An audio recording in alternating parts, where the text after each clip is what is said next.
Sakra, který expert tam dal tu hudbu, Martine? Tak nic, pokračujeme za 3, 2, 1.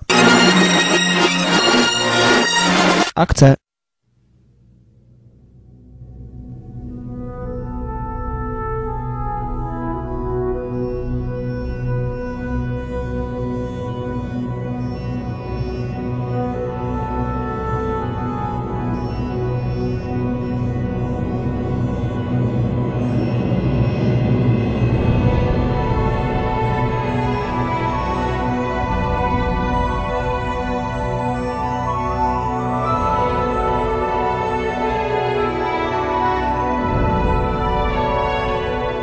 Tak nejdříve vám řekneme něco o Zemi jako celku, abyste měli představu o pohybech, které budeme rozebírat. Průměr Země na rovníku je něco kolem 12 750 km. Na polech je ovšem trochu zploštělá, takže takzvaný polární průměr je zhruba o 35 km menší. Váží zhruba 6x10 na 24 kg a její objem je 10 na 12 km krychlových. Prvním pohybem, který budeme rozebírat, je rotace Země kolem její osy. Animace tohoto pohybu tu už pěknou chvíli běží, takže jste nejspíše pochopili, v čem je princip. Země se otáčí kolem své osy, která je odchýlena asi 66,5 stupně od roviny ekliptiky. Rovina ekliptiky je pomyslná přímka vedená středem Slunce a Země. Na naší animaci je znázorněna červenou čárou. Země se kolem své osy otočí jednou za 23 hodin, 56 minut a 4 vteřiny. Tato doba se nazývá siderický den. Důsledkem pohybu Země kolem osy je střídání dne a noci, čemuž život na Zemi přizpůsobil svůj biorytmus.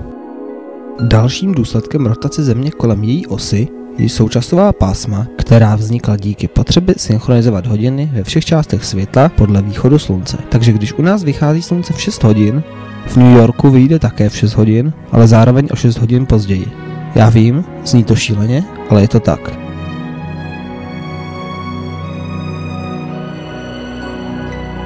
Tento rotační pohyb se nazývá precese.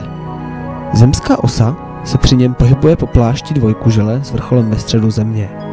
Příčinou toho všeho je vzájemné působení gravitačních sil ve sluneční soustavě. Při precesi dochází ještě k dalšímu pohybu, takzvané nutaci. Dochází ke zvlnění pláště kužele, který potom připomíná takzvanou sinusoidu. Dalším důležitým pohybem, kterým se budeme zabývat, je rotace Měsíce kolem Země. Ve skutečnosti však Měsíc i Země obíhají kolem společného těžiště, takzvaného barycentra, které je asi 1700 metrů pod povrchem Země. Tento pohyb má za následek dmutí, což jsou, jak jistě víte, příliv a odliv.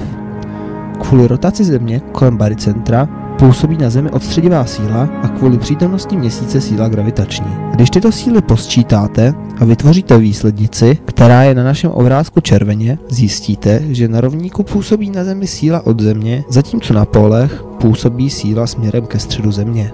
Na pólech je tedy pozorován odliv, zatímco na rovníku příliv.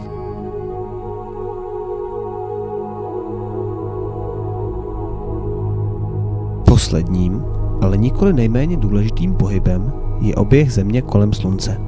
Tento pohyb je vykonán za 365,2 dne. Tato doba se nazývá tzv. Siderický rok. Důsledkem tohoto pohybu je třeba to, že se nezřítíme do Slunce, popřípadě má tento pohyb společně se sklonem zemské osy na svědomí střídání ročních období.